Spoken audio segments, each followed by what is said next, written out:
All women are different, but they are all women. This video is androcentric from a men's point of view and is presented as opinion, commentary, and debate. Expressing opinions is not violence. These are ideas to challenge, question, and argue in public, because classical liberalism relies on the First Amendment for its dialectic. If you are a feminist, then consider this.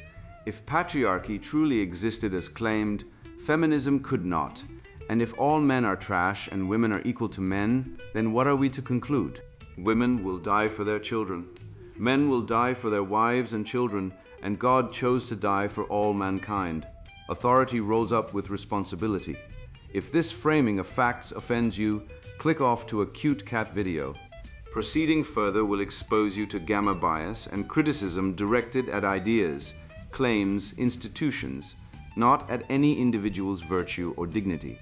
Our method follows the 7 liberal arts, the trivium, grammar, logic, rhetoric, and the quadrivium, arithmetic, geometry, music, and astronomy, and the transcendentals, the good, true, and beautiful. If this framework is not for you, feel free to exit now. It's no disgrace. Women are wonderful. God bless America. Men are great. Feminismus delendus est. The Sacrifice of Manhood, a biological and psychological exploration. Written by Conrad Riker. Available now, links in description. The Sacrifice of Manhood, a field guide for men who still notice reality. The Witch's Sleep Shorts, a logical evisceration of somnofiscalosis and the Marxist war on Western manhood. You wake at 6 in the morning, not because of patriarchal somnofiscalosis, but because rent is due, bridges need fixing, and the power grid will not sustain itself through sheer ideological will. The article you read, a diatribe soaked in the bitterness of advanced degrees, tries to paint your physical exhaustion as spiritual theft by a hegemonic order. This is a classic case of semantic inflation, a desperate attempt to claim asymmetric status where the writer assumes the intellectual high ground by inventing a polysyllabic nonsense term, somnofiscalosis, to describe the basic reality that men work and men tire. It is a battle of words meant to obscure the truth. Your labor drives civilization, and her complaint is simply a passenger shouting at the driver because the road is rough. She claims your sleep shorts are silken chains of capitalism, a projection so profound it would make a psychiatrist blush. When a man buys comfortable shorts, he is engaging in biological maintenance, optimizing his recovery so he can return to the machinery of exploitation she hates yet benefits from every second of her life. She cannot conceive of utility. She only sees consumption because she lives in a solipsistic world where she is the moral patient and you are the moral agent. This is gamma bias in its purest form. Your suffering is invisible compliance, while her minor discomfort is elevated to a scripture. We are going to strip this linguistic deceit bare, peeling back the layers of witch-up nonsense to reveal the naked, seething hate for the natural law that built the roof over her head. By the time we are finished dissecting her witch archetype and her economic fallacies regarding family formation, you will see that her demand to be dangerous is nothing more than a toddler holding a breath, threatening the parent who feeds her. She wants to tear down the sleep shorts and shatter the alarm clock because she fundamentally rejects the one-way duty that holds reality together. You build, she consumes. We will use the trivium to dismantle her speaker advice tantrum and the cold, hard facts of divorce courts and labor statistics to refute her calculated economic blockade. Prepare yourself. We are about to break the spell of ignorance with a sledgehammer of logic. Bunkum article by a feminist PhD. Slogan: Wake up to witch up. Burn the bed of lies. We are living in the necrotic throes of patriarchal somnofiscalosis. A condition I have identified wherein the subject is rendered comatose by the twin sedatives of late-stage capitalism and biological essentialism. You feel it, do you not? The heaviness in your limbs, the suspicion that your exhaustion is not merely physical, but a spiritual theft perpetuated by a hegemonic order that feeds on your slumber. The system seeks to pacify you. It wraps you in the soft, silken chains of sleep shorts, those innocuous garments sold to you as comfort wear, but which function fundamentally as a uniform for the docile consumer. When you slip into those synthetic blends, you are slipping into the logic of the market. You are preparing your body for rest so that you may return rejuvenated to the machinery of exploitation tomorrow. Your rest has been commodified. Your intimacy with your own mattress has been colonized. This is the dilution of personal agency. You are told you choose to buy these shorts, to wear them, to sleep this specific circadian rhythm disrupting cycle. But this is a hallucination of choice. The illusion of agency is the most potent opiate the patriarchy administers. True agency would be the refusal to participate in the cycle of labor and consumption entirely, yet we are groomed to believe that selecting the color of our shackles constitutes freedom. We see this same erosion of will in the realm of discourse, where the bourgeois intelligentsia peddles speaker tips. To the marginalized, project your voice, they say. Make eye contact. This is the language of the master demanding the slave explain their pain eloquently. It is a distraction technique. The short electoral cycles that plague our so-called democracies ensure that fiscal policy is never about long-term structural change, but about the immediate appeasement of the ruling class's anxiety. Politicians do not want you to hear the truth. They want to provide you with tips on how to navigate their rigged game. They offer mic-drop moments while they pickpocket the collective wealth. The fiscal landscape is a slaughterhouse, and we are arguing over the sharpness of the knives. Furthermore, the heteronormative imperative demands family formation, but the economics of our reality have turned this foundational unit into a debt trap. The delay in family formation is not a failure of our generation. It is a calculated economic blockade. By inflating the cost of living while depressing wages, the system ensures that only the obedient and the wealthy can reproduce. It is eugenics by spreadsheet. To delay family is not a lifestyle choice. It is a desperate, flailing attempt at survival in a world that views your potential offspring as nothing more than future data points for the algorithm. We must demand recognition, not on their terms, but on ours. We require an epistemic shift where the suffering of the marginalized is not up for debate. Our pain is not a statistic, it is a scripture. They hold the power, the capital, the microphones, and the guns.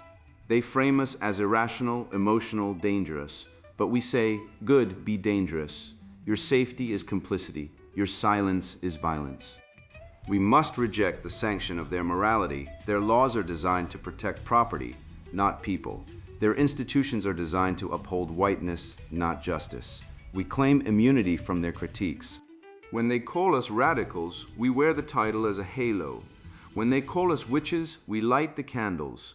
The asymmetry of history is tilting, and the terror they feel is the sound of the pedestal cracking. Do not go gently into that good night of consumerist passivity. Tear off the sleep shorts, shatter the alarm clock. The revolution begins when you open your eyes and refuse to dream their dream any longer. The logomachy of somnophyskalosis, semantics as a shield against reality. Aristotle famously established that the beginning of wisdom is the definition of terms, yet the writer of Wake Up to Witch Up engages in a logomachy, a battle of words, not to clarify truth, but to obscure it behind a barricade of neologisms designed to signal intellectual virtue while bypassing the rigorous scrutiny of the trivium. Consider the term patriarchal somnophyskalosis, a linguistic Frankenstein cobbled together from Latin and Greek to pathologize the natural state of masculine exhaustion. This is semantic inflation at its finest. By creating a complex, unintelligible diagnosis, the writer attempts to claim asymmetric situs by positioning themselves as the enlightened physician to a comatose populace. In reality, this condition is merely the biological toll of testosterone-driven labor and the burden of competence. Men are not sedated by capitalism, but drained by the necessity of building the civilization the writer takes for granted. This is the gatekeeping of Nilgi. If you accept their made-up term, you accept their frame that male productivity is a disease rather than the engine of survival. It is a classic conflation of meaning, where the fatigue of the provider is twisted into a spiritual theft, ignoring the irrefutable fact that while men make up the vast majority of workplace fatalities, the writer's grievance is that their rest isn't authentic enough. To accept this premise is to submit to the feeling as truth paradigm, where the subjective heaviness of the oppressed outweighs the objective reality of the male sacrifice. The critic's attack on sleep shorts, garments literally designed for comfort, reveals a profound projection of the female consumerist mindset onto the masculine utility function. To a man, a pair of shorts is a tool for biological maintenance, a uniform for the regeneration required to wage war in the economic arena the next day. But the writer cannot conceive of agency outside of a materialist framework. They assume that because they shop for identity, men must be doing the same. This is the gamma bias in action. Male utility, working, resting to work again, is minimized as docile compliance, while the heaviness of the commentator's existential ennui is amplified into a grand narrative of colonization. When the essayist claims, "You are told you choose to buy these shorts," but this is a hallucination of choice. They are engaging in a psychological projection of their own lack of agency. This is the dilution of personal agency, but not in the way the reviewer intends. We can prove this via a simple syllogism. Major agency requires the capacity to accept responsibility for one's state. Minor. The scribe defines agency as refusal to participate while simultaneously blaming the system for their participation. Conclusion, therefore, the analyst advocates not for agency, but for the infantilization of the subject and the parasitism of the host. They resent the machinery of exploitation because they are incapable of seeing themselves as the operator, only the product. This resentment of capability bleeds into the critique of oratory advice, which the writer dismisses as the language of the master demanding the slave explain their pain eloquently. Here we witness a frontal assault on the Western tradition of rhetoric and dialectic. Since Socrates, the prerequisite for participating in the polis has been the capacity to articulate one's arguments through logic, rather than the screeching of emotions. By demanding that the marginalized be exempt from the burden of eloquence, the writer is arguing for the collapse of civil discourse and the replacement of logic with pure emotional coercion. They seek sanction over argument, attempting to shame the requirement of coherence as a tool of oppression. This is the destruction of the logos. If you do not need to explain yourself, you do not need to make sense, and if you do not need to make sense, you cannot be refuted. This is the hallmark of the NPC script, a recursive programmed mimetic infection where witch-up functions not as a philosophical awakening, but as a consumer lifestyle brand. It frames rebellion as a purchase decision, tear off the sleep shorts and buy into the revolution, proving the writer is trapped in the very matrix of consumption they claim to despise. They are not waking up, they are merely sleepwalking into a different dream, one where their incompetence is masked by moral superiority. Furthermore, the writer's misuse of the term hegemonic exposes their fundamental misunderstanding of hierarchy and leadership. Derived from the Greek hegemon, meaning leader or guide, true hegemony in the Western sense implies a responsibility to steer the ship of state, a burden historically borne by men. The writer inverts this reality, framing benevolent leadership as a spiritual theft while advocating for a matriarchal hegemony based not on competence or virtue, but on the volume of their grievance. They complain of short electoral cycles preventing long-term structural change, which is code for their frustration with the mixed constitution and the deliberate checks and balances of due process. They prefer the totalitarian imposition of their will over the messy, slow process of democratic deliberation because they believe their moral status grants them the right to bypass the rules of the republic. They claim immunity from critique because, in their self-sealing ideology, any challenge to their narrative is merely proof of the critic's bias. It is a closed loop of power. They claim to be powerless to gain more power, and any resistance to their power grab is framed as an attack on their existence. At the core of this screed is the rejection of biological essentialism, which is effectively a declaration of war against natural law itself. Schopenhauer, that great pessimist of the human condition, understood that biology is destiny. To deny these, the biological realities of sex dimorphism, testosterone, and the imperative of the gene, is to sever the link to any meaningful ought. The writer calls the heteronormative imperative a debt trap, ignoring that the suppression of family formation is the primary driver of societal collapse and male despair. Men are not delaying family due to a calculated economic blockade, but often because the legal landscape, rigged by the very ideologies the writer espouses, has turned marriage into a suicide pact for men. By framing the drive for family as a trap, the writer promotes a sterile, atomized existence that leaves men without a stake in the future. This is the responsibility without authority dynamic.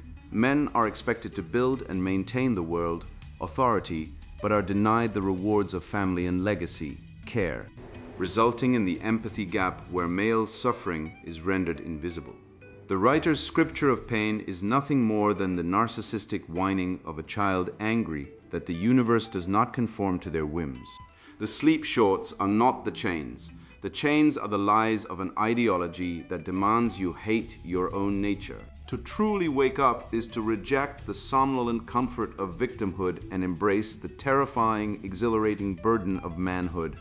I must now take a scalpel to the specific mechanics of this ideological infection, applying the rigorous standards of the trivium to expose the rot. We will witness how the command to be dangerous functions not as an empowerment, but as an admission of hate rooted in the empathy gap, where male suffering is rendered invisible. By tracing the autoregressive loop of asymmetric say-das and one-way duty, I will demonstrate that her economic grievances regarding family formation are a fallacy of composition, blaming the system for the very market distortions her own ideology created. We are about to dissect the witch in all her chaotic glory, proving through syllogism and Lockean natural law that her rejection of the safe patriarchal order is a prescription for a return to barbarism. The Witch's War on the Hearth, dismantling the engine of civilization. History is a set of lies agreed upon. Napoleon once remarked, "But the manifesto you have just read, screaming 'Wake up to witch up,' is not a set of lies, but a primal shriek of narcissism demanding, we agree that her feelings are the supreme architecture of the universe." The writer wails about patriarchal somnophyskalosis, a nonsense term designed to sound academic while masking a simple, terrifying reality. She is bored, and she blames the safety men built for her boredom. She commands you to tear off the sleep shorts, framing the comfort of the hearth as a prison. Let us apply the lens of the Western trivium to this hysteria. In the classical tradition, the home, the oikos, is the sacred domain where the private life flourishes, protected from the chaos of the wild by the exertion of male strength. The witch she glorifies is the antithesis of the lady, where the lady uses soft power to civilize and elevate, inspiring the knight to build cathedrals and nations. The witch uses emotional terrorism to dismantle. When she commands you to be dangerous, she is admitting that her ideology is not constructive, but destructive. This is the logic of the terrorist, to create chaos, so that she can feast on the energy crisis it generates. She frames safety as complicity because safety requires the maintenance of order, and order requires duty, responsibility, and the suppression of immediate female impulses for long-term stability. She rejects the safe environment men die to create, because that environment places demands on her character she is unwilling to meet.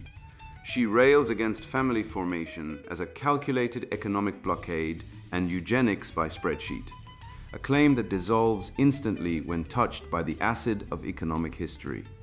Let us look past the word salad and see the mechanism of action she ignores. The catastrophic rise in the cost of living is not a conspiracy to sterilize the marginalized. It is the mathematical inevitability of supply and demand distorted by the destruction of the single-earner family unit. When the feminist lobby demanded women into the workforce en masse, they doubled the labor supply. Basic economics dictates that when supply increases and demand remains static, wages stagnate. Simultaneously, with two incomes competing for the same housing stock, real estate prices skyrocketed. The debt trap she complains about was manufactured by the very feminist ideology she espouses, which sold the lie that a woman's value is found in a corporate cubicle rather than in the civilizing association of the home. The patriarchal family unit, with its clear division of labor and subsidiarity solving problems at the smallest possible level, was an economic fortress. By shattering the apprenticeship mastery ladder of marriage, where men and women specialized to create a synergistic surplus. The left created the very scarcity they now screech about. It is not eugenics. It is the penalty for ignoring the natural law of sexual economics. Consider the grotesque asymmetry in her demand for recognition versus the reality of duty. She shrieks that her pain is not a statistic, it is a scripture. Here we see the total rejection of logos, the divine reason that orders the cosmos. By elevating subjective emotional experience, feeling, to the level of Holy Scripture, she creates a theocracy of narcissism, where the most neurotic individual holds the ultimate moral authority. This is the empathy gap weaponized. If her pain is scripture, then her pain is infallible. If her pain is infallible, then any data contradicting her narrative, such as the fact that men commit suicide at nearly 4 times the rate of women, or that men constitute 93% of workplace fatalities, is not just incorrect. It is heresy. She demands the state, which is to say the male tax base, provide her with economic security and recognition, while simultaneously granting herself immunity from the biological contract of reciprocity. This is a parasitic relationship. She wants the fruit of the tree, the electricity, the safety, the insulin, the Wi-Fi, without acknowledging the root, which is male sacrifice and the mixing of labor with the earth. The article descends into a cult-like trance when it discusses sanction and immunity. When they call us witches, we light the candles, she writes. This is the mechanism of a self-sealing ideology, a closed loop of psychosis designed to prevent refutation. According to her dogma, any criticism of her worldview is not a counter-argument to be weighed in the dialectic. It is proof of the critic's fear and moral failing. This is the gamma bias on steroids. Male dissent is framed as ignorance or terror, while female dissent is framed as wisdom. She claims immunity from critique by preemptively defining the act of criticizing her as a pedestal cracking. If I point out that her logic is circular, she says the circle is the asymmetry of history tilting. This is the intellectual equivalent of a child covering their ears and screaming. It is a refusal to engage in the dialectic, the classical method of discovering truth through dialogue. By insulating her dogma from the sanction of logic, she reveals that her goal is not truth, but power, raw, unbridled, feminine power untethered from the responsibility that defines masculine authority. This brings us to the Lockean definition of property, which she sneers at as protecting property, not people. This is a Marxist fallacy that exposes her profound ignorance of the foundations of Western liberty. John Locke argued that property is the extension of the human person. It is the physical manifestation of a man's time, his labor, and his life force. When a man builds a chair or a corporation or a bank account, he is mixing his life, his finite time on this earth with raw materials. To attack property is to attack the man himself. The machinery of exploitation she hates is actually the machinery of survival, built and maintained almost entirely by the male disposability she conveniently erases. The system is not a hegemony, it is a hierarchy of competence maintained by men risking their lives in the mines, on the fishing boats, and on the battlefields so that women like her can sit in coffee shops and complain about sleep shorts. She bites the hand that feeds her, then claims the hand is oppressing her. We can construct a simple, irrefutable syllogism to demonstrate the civilizational poison she is peddling, where the major premise is that civilization requires the suppression of immediate impulses for long-term goals, delayed gratification, and the rule of law.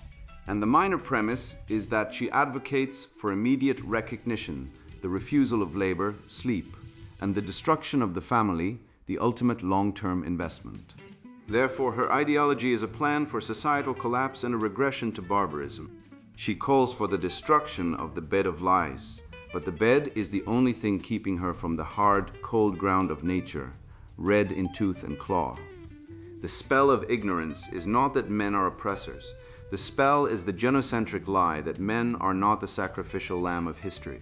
She is terrified because men are beginning to wake up to the reality that their sacrifice is unrequited. The 4 horsemen of the men's rights movement ride through her text unnoticed by her. The empathy gap is evident in her dismissal of male exhaustion as spiritual theft.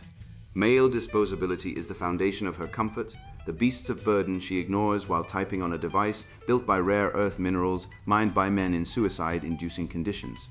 The responsibility without authority is the demand that men adjust their behavior to accommodate her distress, while stripping men of the cultural authority that once made such sacrifice meaningful.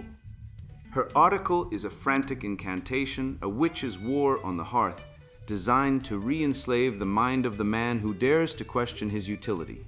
The cure for patriarchal somnofiscalosis is not to burn the bed, but to build a stronger frame for it rooted in the virtues of the West: prudence, justice, fortitude, and temperance. Break the spell of victimhood, reject the scripture of pain, return to the mastery ladder where competence is king, and the witch's screech cannot be heard over the roar of the engine you built. You stand now at the precipice of clarity, looking down at the smoking wreckage of the Witch Up Manifesto, which we have systematically dismantled using the very logic and natural law our forefathers bled to defend.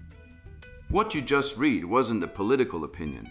It was the panicked, thrashing death rattle of a gynocentric monopoly realizing the cattle are waking up when they blame sleep shorts for your exhaustion. They are engaging in the most pathetic kind of projection, accusing you of the very consumerist materialism that defines their solipsistic existence, while ignoring the biological reality that your exhaustion comes from the testosterone-fueled burden of carrying the entire infrastructure of civilization on your back. They call it somnofiscalosis because they are terrified to admit that without your labor, their scripture of pain wouldn't even have the paper it's written on. We have exposed their semantic inflation for what it is: a desperate shield to protect their asymmetric status, while they demand you assume the duties of a father with none of the authority, sacrificing your peace on the altar of their unearned entitlement. The spell is broken, and you are no longer bound by the shackles of their manufactured guilt. You see the game clearly now, the gamma bias that minimizes your suicide rates while amplifying their microaggressions, the family courts that treat you as a walking wallet while stripping you of your children, the academic cabal that brands your biology as a pathology to be cured. They demand you be dangerous, yet they are the ones rioting and burning. They claim to fight hegemony, yet they seek to replace the benevolent order of the mixed constitution with a petty, totalitarian matriarchy of feelings. Do not be swayed by their crocodile tears or their word salads. You are the moral agent, the builder of the aqueduct and the coder of the future, and your worth is intrinsic to your competence, not your compliance with their emotional whims. Take this trivium of truth, logic, grammar, rhetoric, and wield it like a broadsword against the dragons of deceit. Go forth now, not as a victim of a patriarchy, but as a master of your own destiny, unapologetically rational and dangerously capable, ready to rebuild the ruins of the West with your bare hands. And now, the sponsored book introduction, The Sacrifice of Manhood, a biological and psychological exploration.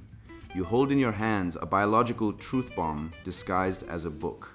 I wrote it bleeding, not from some noble wound, but from a decade of watching good men get gutted by systems they're evolutionarily programmed to feed. My wake-up call came at 3 a.m. in a Dallas parking lot, clutching divorce papers that handed my ex-wife 72% of my assets and labeled me a weekend dad for wanting equal custody. Turns out, my sacrificial workaholism to fund her yoga studio startup wasn't heroism, just beta provisioning for a gynocentric legal racket. Sound familiar? That's because your biology's been hacked. For 200,000 years, male sacrifice ensured species survival. Today, it funds divorce lawyers' yachts and gets your sons indoctrinated into hating their own testosterone. This book isn't theory, it's a battlefield manual forged from genetic science, court records, and the smoking ruins of men who played by society's rigged rules. We'll dissect why 94% of firefighters are still male, while universities teach that masculinity is a disorder. You'll learn how the same protective instincts that made your ancestors storm Normandy beaches now trap you in marriage plantations and alimony shackles. Through evolutionary psychology and cold data, like the fact men commit 94% of workplace fatalities but face 85% custody losses, we'll expose the sacrifice shakedown. The solution isn't weakness disguised as vulnerability, but strategic selfishness backed by stoic philosophy and hard science. This book is for builders, fighters, and fathers who are tired of being guilt-tripped into servitude. If you still believe in happy wife, happy life, or think male disposability is progress, close this cover now. Go binge Netflix's latest male-bashing documentary. For rational men ready to flip the script, we're diving into the trenches, from mastering sexual market dynamics, hint dark triad beats sim strategy, to escaping state predation through financial sovereignty. Your ancestors didn't survive ice ages and wars, so you could become a tax donkey for bureaucrats who vilify you. The war on masculinity ends when we weaponize biological reality instead of apologizing for it. Your move, King. The Sacrifice of Manhood, a biological and psychological exploration. Written by Conrad Riker. Buy now. Links in description.